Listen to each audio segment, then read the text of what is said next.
El viento soplaba húmedo desde los montes, colándose por las rendijas de la piedra antigua y meciendo las bugambillas que aún colgaban, tercas, en los arcos del porche. Era la última noche de doña Rosalía Fernández, y Casasombra lo sabía. La anciana yacía en su lecho de madera tallada, cubierto con sábanas de lino bordadas por su madre durante el exilio. Su respiración era un hilo sutil, apenas audible entre los muros que la habían visto nacer, amar, callar y endurecerse. Una vela titilaba en la mesita, proyectando sombras temblorosas sobre el crucifijo que presidía la cama desde generaciones atrás. Maruxa, silente como siempre, velaba a su lado. Sentada en la butaca de terciopelo ya deformada por el peso de los años, recitaba letanías en voz baja, su rosario deslizándose entre sus dedos artríticos con la cadencia de una plegaria desgastada. La habitación olía a alcanfor, a cera, a laurel fresco y a una fragancia lejana, perfume de gardenia, guardado en secreto en el fondo de un armario. ¿La escribiches todas?, preguntó Maruxa sin mirar a la moribunda. Rosalía movió apenas la cabeza, con esfuerzo. Sí, 12. Como os meses do ano. O como os pecados. Un silencio espeso se acomodó entre las dos mujeres. Afuera, una rama se quebró en el jardín, y luego un aullido. Puede que de un zorro, o de algo que solo vivía entre las piedras y los recuerdos. Rosalía cerró los ojos. En su mente pasó un desfile de rostros. Su marido, pálido tras la última copa, la hija que se fue sin un adiós, el niño que nunca tuvo nombre. Luego, por fin, vio a sus nietos Sofía, Mateo, Inés, brillando como rescoldos en la penumbra de la memoria. Tal vez, pensó, todavía quedaba tiempo, no para ella, pero sí para la casa. Esa noche, doña Rosalía Fernández se durmió y no despertó. Pero las paredes de Casasombra, por fin, empezaron a susurrar. The morning mist curled low over the Galician hills, thick as cream, clinging to the bones of the land. Sophia gripped the steering wheel with one hand and wiped condensation from the inside of the windshield with the other. The twisting country road snaked through fading eucalyptus groves and crumbling stone fences, until a final turn delivered her to the iron gates of Casasombra. It loomed ahead like something half asleep and watching part fortress, part husk of memory. Moss climbed its ancient stone walls, caressing the weather-worn carvings of coat of arms and saints long forgotten. The windows, tall and recessed, stared blankly across the hillside like grieving eyes. Ivy, unchecked for decades, tangled with dead roses along the balustrades. Sophia left the engine running a moment longer than necessary. She stepped out, instantly swallowed by silence. Not the hush of peace, but of secrecy. In the old courtyard, a cracked marble fountain stood dry, choked with dead leaves and a child's forgotten sandal. The familiar squeak of rusted hinges broke the stillness as the front door creaked open. Mateo, sketchbook tucked under one arm, grinning with too much energy for this place. "Thought you got lost," he said, then added, "She hasn't changed. She, Casasombra." Sophia followed him inside. The first breath tasted of cedar, mothballs, and dust. Walls once whitewashed were now ochre with time.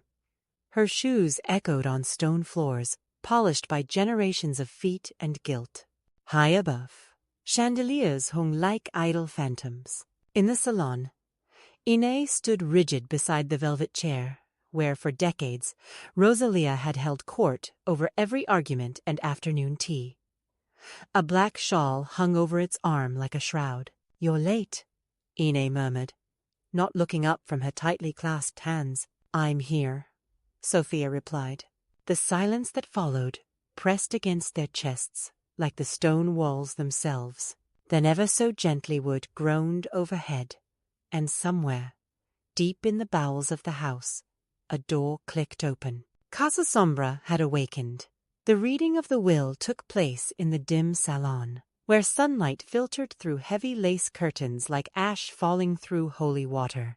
Sophia sat with legs crossed, notebook open, her pen poised though unmoving. Matteo fidgeted in his oversized chair, eyes flitting around the room, as if sketching its cracks into memory. Inez perched on the edge of her seat, hands folded over God and grandmother, the old rosary threaded tight through her fingers. Notary Morales was a stooped man with wiry brows and an ecclesiastical tone, as though absolution could be delivered in legalese. He sipped water between clauses, letting each declaration settle with awful precision. And to my 3 grandchildren, Sophia, Inez, and Matteo, I bequeath Casa Sombra, jointly and indivisibly, with the following condition. He paused, looked up the pause, more pointed than polite. All 3 inheritors must reside in the house for a minimum of 1 calendar year. During this period, the estate may not be sold, rented, altered, or demolished in any shape or form. Inez made the sign of the cross. Matteo exhaled a faint, nervous laugh, but no one joined him. Sophia's pen scratched for the first time, annotating fury into shorthand. A year? Sophia asked flatly. There is more, Morales added, reaching inside his briefcase. He retrieved 3 sealed envelopes, yellowed but meticulously labeled. Each of you is to receive 1 letter, written by the late Doña Rosalia, marked 1 of 12. She instructed that they are to be opened privately and in silence. Matteo took his letter with something close to reverence. Inez held hers with tremulous hands. Sophia stared at hers mutely, the seal already whispering stories to her. "What the hell is this?" Sophia muttered when they were alone. "A scavenger hunt?" "It's not a game," Inez snapped. "It's Abuela. This is how she speaks. In riddles, in rules." Matteo said nothing. He had already slipped down the hall, letter pressed to his chest, moving toward the first room, the kitchen. Sophia stood in the kitchen, the morning light casting long, golden fingers across the ancient stone floor. Dust floated lazily in the beams, and the smell hit her all at once, an intoxicating mix of rosemary, scorched bread, and something older. Wood smoke baked into the beams, and the faintest trace of lavender soap. It was like inhaling her childhood and choking on it. She unfolded the letter labeled Carta Numero Uno with deliberate care, its paper stiff from age, the ink faded but legible. Her grandmother's handwriting, precise, unyielding, marched across the page in sharp black strokes. "Mi querida Sofia," it began. "Here, in this room, I learned how to kill," the letter read. Sophia froze. The words felt like a slap, blunted by their elegance. Her pulse quickened. She read on, each line peeling back the veneer of her childhood memories. Rosalia recounted the winter of 1958. Her husband, Don Joaquin, returned from a political gathering drunk, furious. The regime still held firm in Galicia, but power was shifting subtly, dangerously. He raised a hand to her that night, not the first time, and Maruxa had watched silently from the corner by the hearth. It was the maid who brought the infusion the next morning, as always. A subtle suggestion from Rosalia. A touch of bitter almond lingered on the steam. He died a week later. "Natural causes," the doctor said. No one questioned it. As she folded the letter, Sophia's hand was trembling. Around her, the kitchen remained still except for the scent. That scent. She moved to the old spice rack Maruxa had kept organized with obsessive care. Drawer after drawer of labeled jars, handwritten in Galician script. One she didn't recognize. No label. She opened it. Bitter almond. She felt nauseous, electrified. The past wasn't distant. It was standing right behind her, breathing in time with the house. El zaguán crujió bajo el peso de sus pasos, mientras Sofía entraba en la cocina, la mañana aún envuelta en las brumas de Galicia. Las paredes destilaban humedad, y el olor tenue a cebolla asada se mezclaba con algo más sombrío, el hierro oxidado de viejas ollas colgadas como reliquias. La piedra desnuda de la chimenea aún tenía hollín en los rincones.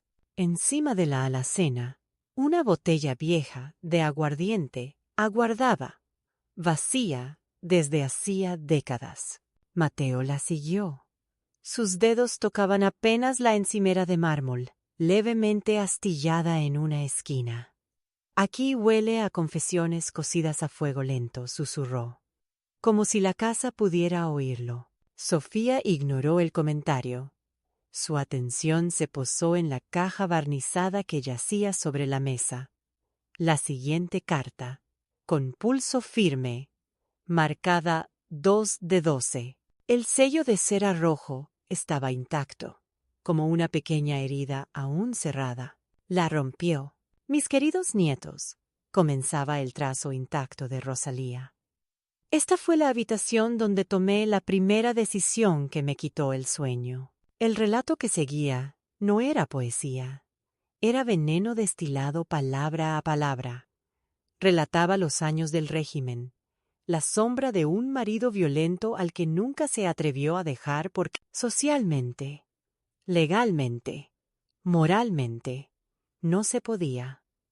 Hasta que, una noche de invierno, Maruxa le alcanzó una taza de caldo. Lo volvió a contar sin remordimiento. No murió con dolor, pero sí con silencio, lo mismo que me impuso en vida. Inés, que había entrado cuando empezaban a leer, palideció. Se sentó junto al horno de leña apagado, cruzó los brazos como si esperara que las llamas volvieran a prender y calentar su incredulidad. ¿Era necesario decir esto?, musitó. Sofía la miró. Era necesario saberlo. La cocina se volvió una cámara sorda, saturada de los ecos ausentes de ese matrimonio. Y sin embargo, algo se quebraba. El silencio, al fin, tenía sabor. La bruma matutina aún se aferraba a los ventanales emplomados cuando Inés abrió la puerta de la capilla privada. Aquel rincón de la casa, clausurado tras la muerte del bisabuelo Joaquín, había sido siempre un epicentro de sus recuerdos más vagos. Flores secas que nadie se atrevía a reemplazar, ceras endurecidas en los portavelas, y un silencio que no era paz, sino un eco sin redención. La cruz de madera sobre el altar estaba ladeada, los cantos de los bancos astillados. Pero el aire invocaba algo más antiguo que la fe misma. Culpa. Mateo fue el segundo en entrar, arrastrando los dedos por las paredes cubiertas de humedad, como si el yeso pudiera responderle. Detrás de la hornacina donde antaño descansaba una imagen de Santa Rita, Sofía encontró la siguiente carta, marcada 2 de 12, envuelta en un rosario, cuyos granos ennegrecidos tenían el olor del incienso y del miedo. La voz de Rosalía saltó prístina de la letra. Aquí rezamos por los vivos mientras enterrábamos a los muertos en vida. Lo que siguió fue un relato descarnado del tío abuelo Tomás, un sacerdote fervoroso que, en 1942, repudió a su propia hija, Clara, al descubrir su embarazo. Rosalía había sido una adolescente cuando la escuchó llorar a través del grueso muro. La familia la envió lejos a recuperarse, pero nunca regresó. Su carta no hablaba de reconciliación, sino de la forma en que los dogmas se clavaban más ferozmente que un castigo divino. La sangre purifica, pero también pesa, concluía Rosalía. Durante horas, los tres se sentaron en los bancos de madera carcomida, sin hablar. Inés experimentó una grieta interna, no solo por la tragedia, sino por verse reflejada en esa obediencia ciega. Mateo lloró sin esconderse, como si sus lágrimas pudieran hacer florecer algo en aquel altar marchito. Y Sofía, con dedos temblorosos, escribió en su cuaderno: «No hay perdón donde no hubo aceptación, solo quietud petrificada». Cuando salieron, la luz que entraba por los vitrales parecía ya no manchar, sino revelar. Los tablones del suelo crujieron bajo los pasos de Mateo al cruzar el umbral. El estudio, oculto detrás de una puerta entelada y flanqueado por estanterías polvorientas, olía a trementina vieja, madera encerada y algo más un eco tenue de tristeza encapsulada. La luz se filtraba a través de una claraboya de vidrio roto, partido en un ángulo que lanzaba sombras agudas sobre las paredes. Encima de una mesa alta, Mateo encontró un cuaderno forrado en cuero agrietado, sus páginas quebradizas al tacto. Dentro, dibujos a carboncillo, figuras humanas con ojos desmesurados, paisajes distorsionados, rostros bifurcados por grietas como cristal roto.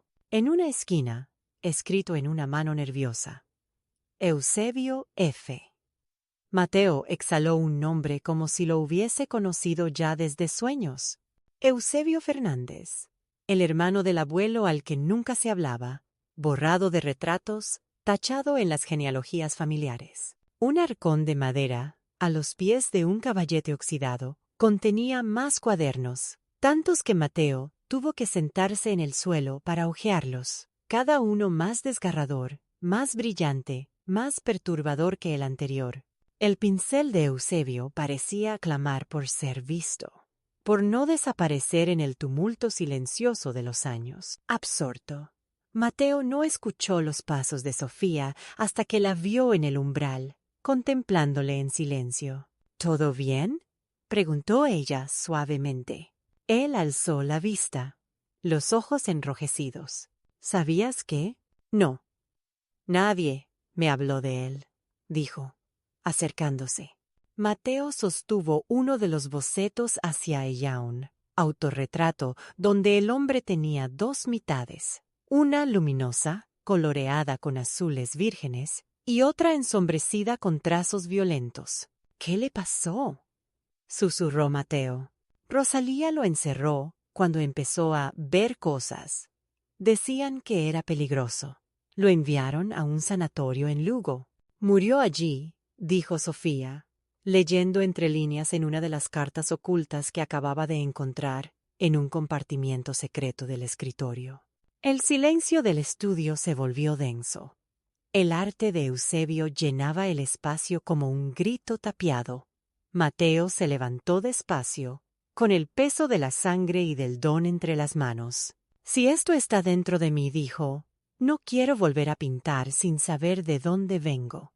La puerta de la biblioteca cedió con un quejido bajo los dedos de Sofía, como si el tiempo mismo respirara entre las bisagras. El aire tenía una densidad distinta allí dentro, mezclando el polvo de siglos con una humedad olorosa que recordaba tinta vieja, madera húmeda y secreto. Mateo la siguió en silencio, el cuaderno apretado contra el pecho, como si temiera lo que en esas paredes podría desenredarse. ¿Sabes que nadie entraba aquí desde que murió el abuelo?, murmuró Mateo. Quizás por eso es donde más vamos a encontrar, respondió Sofía. Y tenía razón. El ventanal estaba semicubierto por cortinas tupidas, pero la luz de la tarde filtrada entre las telarañas parecía bañar los estantes en una penumbra de confesión. Libros encuadernados en cuero se alineaban como guardianes de siglos, títulos dorados desvaídos, la mayoría ilegibles. Inés llegó poco después, con un frasquito de aceite de eucalipto y una mirada apagada. La abuela venía aquí cuando necesitaba estar sola, dijo, dejando el frasco sobre una mesita junto a un crucifijo empolvado. Sofía encontró la carta en una caja de puros, vacía, entre dos tomos de poesía mística. En la letra inclinada y pausada de Rosalía, él sobredecía simplemente 11 de 12. Dentro había varias cosas. La carta, fechada en 1960, un retrato a carboncillo de un hombre que no era su abuelo, y media docena de cartas no enviadas, firmadas con iniciales que ninguno de ellos reconocía. La carta numerada revelaba un amor largo, sostenido desde los años de la guerra, un hombre llamado Emiliano, poeta, exiliado, no solo amante, sino el posible padre biológico del padre de Mateo. Mateo tenía el rostro descompuesto.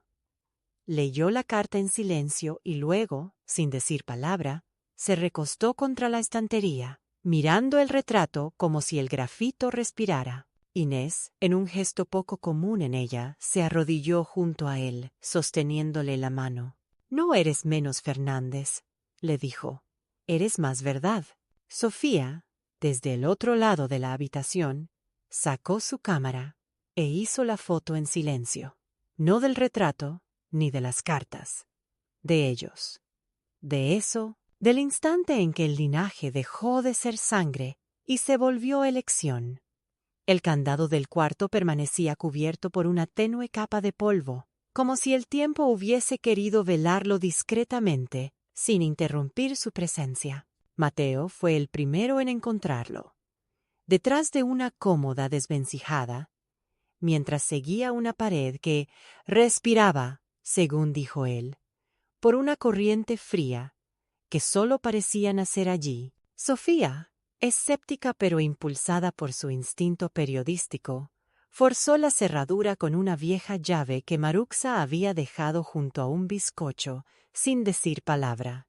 La puerta crujió con un gemido que erizó la piel de los tres, cuando finalmente cedió. Al otro lado, el aire tenía un olor a tiempo encerrado. Leche agria, madera húmeda y un matiz dulce, casi antinatural. Las cortinas, bordadas con ángeles y ramitas, colgaban intactas pero amarillentas. El papel de las paredes ilustraba escenas de cunas, estrellas, lunas, todo en tonos azul pálido y crema rota. En el centro de la habitación, el objeto principal, una cuna de hierro forjado, envuelta en sábanas de encaje que ocultaban su interior. Inés, con la voz apretada en la garganta, retrocedió. «No puede ser». Pensaba que la cuna se había quemado con el ala vieja de la casa. Sofía, conteniendo el aliento, retiró con suavidad la colcha bordada. Dentro no había rastro de vida, solo una muñeca de trapo con gesto inexpresivo y un documento doblado debajo, una acta de nacimiento. Juanito Fernández, nacido el 14 de marzo de 1947, deformidad congénita, sin bautismo. El silencio se volvió súbito denso, casi irrespirable. Mateo se hundió en un rincón, la mirada perdida entre las vigas del techo. Inés se llevó la mano al rosario. «Mamá decía que nunca debíamos entrar aquí», murmuró. Juanito existió. En el interior de una caja de madera bajo el colchón, hallaron un dibujo hecho con lápices infantiles, un niño con alas de mariposa y una casa llorando. Detrás, una nota en la caligrafía temblorosa de Rosalía. No era monstruo. Era mi hijo. Sofía no escribió nada ese día. Guardó silencio. Lo entendía por fin. Algunas verdades duelen incluso al papel. The cellar door groaned as Sophia pushed it open, releasing a musty breath from the depths below. The scent was heavieth and old wood, with an undercurrent of rust, and something more elusive, metallic as memory. Mateo followed behind, flashlight held high, casting wavering beams on the stone steps, winding downward into the underbelly of Casa Sombra. Inez lingered at the threshold, arms crossed, rosary clutched. "This isn't a place for the living," she murmured. "No," Sophia said. "It never was." Downstairs, the air thickened. Dust swirled like phantom breath. The light caught on oxidized sconces and centuries of grime. At the end of the corridor, the barrels loomed massive, dark, silent. One bore the faded glyph of the family crest, a falcon clutching an olive branch and a dagger. Peace, but only after the fight. Mateo stepped forward and knocked on the side of the largest barrel. Hollow. Then again. A thud of front. They pried open the warped wood. Breath held. Inside, Velvet sacks rotted against damp-smelling boxes inside those. Old jewelry glinted dully.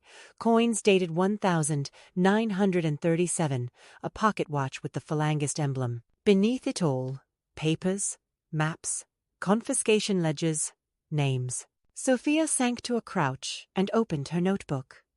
This is war loot, Inés gasped. From where? Everywhere. Names in León, Asturias, Salamanca. Her voice trembled, not from fear, but fury. Stolen from the Republicans. From neighbors. Mateo held a silver locket. Inside, a painted miniature of a woman with indigenous features. His hand shook. The silence fractured. A folded envelope lay among the spoils, its seal marked with Rosalia's initials. Sophia opened it with reverence. I did not take these things. My father did. He believed in triumph. I believed in silence. I've left this truth for you not to judge him, but to unbury the weight. You cannot heal what you do not name. Inés crossed herself, but this time she did not stop Sophia from writing. La noche había caído fría sobre Casa Sombra, y aunque la estufa del salón chisporroteaba con leños nuevos, un silencio espeso colgaba entre los primos. Mateo había pasado horas en el estudio, encarando un mural que no terminaba de tomar forma, trazos pesados que se escabullían entre luces y sombras. Sofía hojeaba antiguos recortes en el escritorio de la biblioteca, sus dedos temblorosos, no por el frío, sino por la revelación atrapada entre medias de dos cartas. Una lista de hospitales psiquiátricos cerrados tras los años 90. Inés, sentada en la cocina, amasaba pan con fuerza inusitada, como si pudiera moldear certezas con manos enharinadas. Fue Mateo, con pintura seca en la mejilla, quien rompió el mutismo. ¿Y si el talento es herencia maldita? Inés lo miró desde la puerta, con la expresión helada de quien escucha una blasfemia durante misa. Sofía apenas alzó los ojos. ¿A qué te refieres?, preguntó ella finalmente. Él sacó del bolsillo una carta arrugada. Carta 9 de 12. La había encontrado emparedada detrás del caballete del desván. La letra de Rosalía era firme, sin titubeos, pero las palabras que contenía eran una herida abierta. Tu tío Ignacio no estaba enfermo en el sentido que aprendimos después. Veía cosas que otros no podían. Pintaba lo que callábamos. Encerrarlo fue más cómodo que admitirlo. ¿Y si yo también veo cosas? Tienes sensibilidad, dijo Inés, en voz baja. No es lo mismo. ¿Y si la sensibilidad no cabe en esta sangre? Sofía cerró el cuaderno de golpe. Se acercó, posó la mano en el hombro de su primo. No era un gesto que soliera hacer. Las grietas están en todos nosotros, Mateo dijo. No por lo que somos, sino por lo que se evitó decir. Pero estamos aquí, juntos. Tal vez eso signifique que no estamos malditos, sino vivos. En la pared del estudio, sin que nadie lo notara aún, la última figura del mural, un niño de ojos enormes y manos extendidas, parecía mirarlos. Y sí, parecía triste, pero también iluminado. La noche había caído sobre Casa Sombra con una lentitud densa, como si el peso de tantas confesiones acumuladas hubiera estirado el tiempo hasta hacerlo chirriar. Afuera, la lluvia gallega golpeaba con metódica paciencia los cristales del piso superior, componiendo una melodía triste que se colaba por las grietas de las paredes. Sofía sostenía entre sus manos una caja de madera barnizada, encontrada detrás de una tabla suelta del salón principal, cerrada con una cerradura oxidada. Llevaba labrado en la tapa un leve relieve de un lirio, símbolo habitual del luto en el arte sacro. Mateo estaba sentado en el suelo, el cuaderno de dibujos abierto sobre las piernas cruzadas, mientras Inés observaba con los dedos apretando la cruz de su rosario, que colgaba tenso entre sus manos. ¿Estás segura de que debe abrirse hoy? Preguntó Inés, los ojos moviéndose del relicario a la mirada grave de Sofía. Si no ahora, ¿cuándo? Respondió Sofía, sin alzar la voz. Ha estado esperando ser abierta por décadas, quizás desde antes de que naciésemos. Mateo asintió apenas. Era él quien había encontrado la antigua llave en el bolsillo oculto del vestido de novia de Rosalía, dejado por Maruxa entre sábanas de lino amarillento. El hallazgo lo había llenado de un extraño vértigo, como si una parte de la casa le hubiese susurrado dónde mirar. La cerradura cedió con un crujido. Dentro, envueltos en tela de encaje, había papeles amarillentos por el tiempo, recortes, fotografías, un diario cerrado con un lazo marrón y una carta sin sobre dirigida a ustedes, mis nietos, mis verdaderos jueces. Sofía la leyó en voz alta. La voz le temblaba cuando llegó a las partes donde Rosalía describía los momentos en que cayó cosas que podrían haber salvado una vida. El precio de defender un apellido mientras se deshacía lo humano. No intenten justificarme, decía la última línea. Pero, por favor, no me olviden como un monstruo. Fui madre, hija, esposa. Amé como pude. El silencio que siguió fue largo. Mateo soltó su cuaderno. Inés comenzó a llorar. Y Sofía, por primera vez en mucho tiempo, no sintió la necesidad de escribir nada. The storm broke just after dusk. Rain lashed against the warped windows of Casa Sombra, its ancient gutters singing under the strain. Sophia stood in the parlor, her notebook unopened in her hands. They had gathered, as if summoned, by the pull of the final letter 12 of 12 found earlier that morning beneath a false bottom in Rosalia's wedding chest. The paper was old but crisp, sealed with a faded red wax bearing the Fernandez crest. A cormorant flying over the silhouette of an iron gate. Inez lit a candle, muttering a prayer not under her breath, but softly enough to remain personal. Mateo sat barefoot beside the hearth, eyes wide and wet, though he'd painted all day in silence, smearing cardinal reds across a canvas he wouldn't explain. Sophia broke the seal. My dearest, the letter began, written in Rosalia's strong, looping script. You hold now what I could never give you in life, the truth unguarded. What followed was not a confession, but a reckoning. She wrote of her father's corruption, how the war had made men into kings of ash. She named names, recounted looted art, catalogued in meticulous ledgers now buried in the cellar. She wrote of Juanito, born gasping and twisted, hidden not for shame, but out of fear.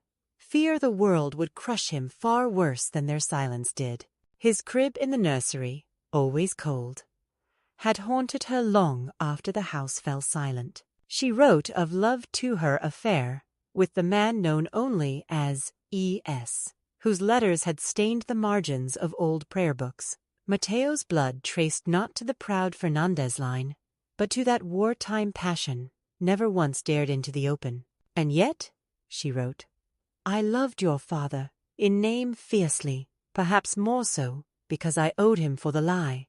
Each page was a knife. By the time Sophia finished reading, tears trailed openly down Inez's face. She reached out not for the candle, but for Sophia. They held each other. Mateo wept beside the fire. Outside, the storm began to quiet. Inside, a name had been reclaimed. Truth. The rain came down in slanted sheets, lashing at the cracked window panes of what had once been the estate's music room. Sophia stood in the center, sodden from her dash across the courtyard, where wild rosemary and moss now claimed the stone paths. Her boots left muddy tracks across the mosaic floor, all faded blues and grays beneath years of dust. Mateo sat cross-legged near the fireplace, where scorched wood and tarnished andirons told their own quiet story. He was scribbling in charcoal, fierce, frenetic movements. The half-finished sketch beside him resembled a shadow, perhaps a figure, perhaps only the ruined arches behind him. Inez arrived, minutes later, clutching an armful of linens that smelled faintly of lavender and rust. "No one has stepped into this room in decades," she murmured, glancing at the crumbling ceiling medallion above them. "Abuela said the music haunted it." Sophia turned. "She never mentioned that." "She didn't mention a lot of things," Inez replied, voice brittle. In the far corner, a faded harp leaned against the wall, one golden string still taut.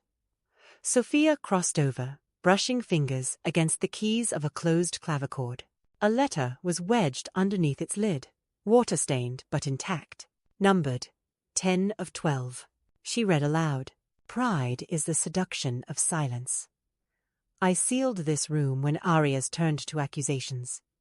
When your great-aunt Lucia fled the stage in Madrid and returned pregnant and shamed, Father had her locked here for a year, until her baby's cries stopped echoing." Inez sank onto the dusty divan, shaking her head. Mateo's charcoal snapped in his fist. "I dreamed about this room," he said quietly, "before we found it.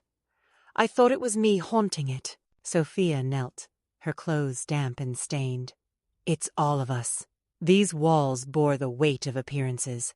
Pride didn't just rot the house, it smothered truth, love, lives. Inez nodded slowly. "Let's open the shutters." Wood groaned. Light spilled in. And for the first time in years, the music room breathed. La lluvia tamborileaba contra los cristales del salón como dedos insistentes, como si la casa misma pidiera ser escuchada. Mateo se había quedado solo en la biblioteca después de que Sofía y Inés discutieran otra vez, esta vez por la carta número 9. Las palabras de Rosalía resonaban aún en su mente. Las paredes nunca olvidan lo que no se atrevió a decirse. El fuego se había apagado hacía rato, pero él seguía allí, dibujando un rostro que no terminaba de revelarse, una expresión atrapada entre la culpa y la ternura. Luego escuchó una tabla crujir en el piso de arriba, no por el peso de un cuerpo, sino como si la madera suspirara. Alzó la vista. Por un instante, juró ver una silueta cruzar el pasillo más allá de la puerta entreabierta. Sofía apareció minutos después, cámara en mano, ojos brillantes pero cansados. «La casa habla ahora», dijo en voz baja, como si temiera romper el hechizo. «¿Sabías que la escalera norte está inclinada porque durante la guerra escondieron cuerpos justo debajo y el suelo se hundió?» Mateo no respondió de inmediato. En cambio, señaló al retrato de Rosalía joven que colgaba sobre la chimenea. Antes limpiado por Inés, días atrás, ahora parecía menos distante. Ella sabía dónde dolía más guardar silencio. Sofía se sentó junto a él sin mirar directamente. ¿Y nosotros qué hacemos con esa voz? ¿La amplificamos? ¿La callamos? Mateo cerró su cuaderno. La interpretamos. En la madrugada, los tres se reunieron sin acordarlo, frente a la vieja capilla, al final del ala este. Inés sostenía una vela, Sofía un puñado de cartas, Mateo un boceto del vitral roto. Maruxa les había dejado la puerta entreabierta, como una invitación. Entraron. El eco de sus pasos fue recibido por la humedad, pero también así lo sintieron por un susurro casi imperceptible en las piedras. No palabras, memoria. La casa les abría las cicatrices, no para herirlos, sino para que, finalmente, pudieran dejar de sangrar. The morning of the inauguration arrived like a breath held too long, then exhaled in sunlight. Fog, thick and clinging, burned slowly off the Galician hills, unveiling the austere silhouette of Casa Sombra above the valley like a shrine unearthed. The wrought iron gates, once rusted shut, now stood open. Candles flickered in old wine bottles, set along the gravel path, guiding the first visitors toward the house's restored heart. Inside, silence the deep kind, reverent, rather than empty settled among oak beams and century-worn tiles. It wasn't absence, but anticipation. In the library, every letter from Rosalia had been painstakingly mounted in floating glass cassone for each room, arranged not chronologically, but emotionally, like constellations of grief, love, betrayal. At the center stood letter 12, backlit, pulsing faintly in amber-slick light. Sophia stood nearby in the newly repaired window alcove, notebook in hand, but not writing. Not yet. Her eyes were fixed on a mother and child pausing before the chapel installation. The child reached toward a portrait Inez had selected to hang above the altar, a reproduction of an old painting once thought lost. Mateo's. The child's fingers hovered over the canvas with silent awe. In the studio, the once shadowed gallery now bore soft wall sconces Mateo had crafted from stained glass bits found in the attic ruins. His great-uncle's drawings, long locked in crates behind wine barrels, spoke now without shame. Mateo stood nearby, head bowed as a teenage boy, asked if he, too, sometimes painted when he was scared. Mateo smiled. Inez guided visitors through the tiled corridors barefoot, her rosary in one hand, the other touching walls, wood, faces. Her voice trembled at first as she told the stories behind each space, but steadied in truth. Our family buried many things, she told an elderly woman from the village. But we are showing them now so they can stop haunting us. Casa was no longer Casa Sombra. That afternoon, children's laughter rang through the courtyard. A house once of secrets, now a sanctuary of light. The sky over Casa Sombra bled copper and lavender as afternoon sloped into evening. Candles flickered in each windowsill, their glow softening the aged stone, as if the house itself had exhaled centuries of withheld breath. The village bell, Toledate, single notes marking the beginning of Todos los Santos, All Saints' Day, a time for remembering. Down in the garden, Sophia placed a marigold wreath at the foot of the grave, marked simply, Rosalia F. de Fernandez. Moss kissed its base. Mateo stood nearby, barefoot in the wet grass, a palette tucked under his arm. The mural he'd spent the last weeks completing on the chapel's exterior loomed behind them, a sea of faces in silhouette, flowing like tide into each other, faceless yet eternal. Inez lit a long taper candle, shielding the flame from the wind with both palms. She whispered a prayer knot, the one she'd learned as a girl, but one she'd pieced together from memory, doubt, and her own emerging faith.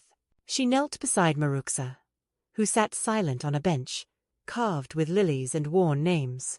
Casa Sombra's doors stood open. The once hollow rooms now held curated recollections. Mateo's great-uncle's paintings lined the studio, framed and labeled. Sophia's recorded interviews played on loop in the salon, voices weaving between Lucia's flamenco records. The kitchen smelled of anise cookies and cinnamon wine, offered freely to village visitors. Many who had once whispered about the Fernandez family now sat in the former dining room, warmed by firelight and story. A gust of wind stirred the shrine on the library window. One of Rosalia's letters fluttered slightly under its display glass. Letter 12. We carry the truth not so it crushes us, Sophia murmured once, eyes welling, but so it doesn't crush the ones who come next. Beneath the stars, candles burned low. Inez joined hands with her cousins, and together they whispered names never spoken aloud before. Juanito, the maid who disappeared, the daughter lost in the chapel's silence. This time, the house listened with peace.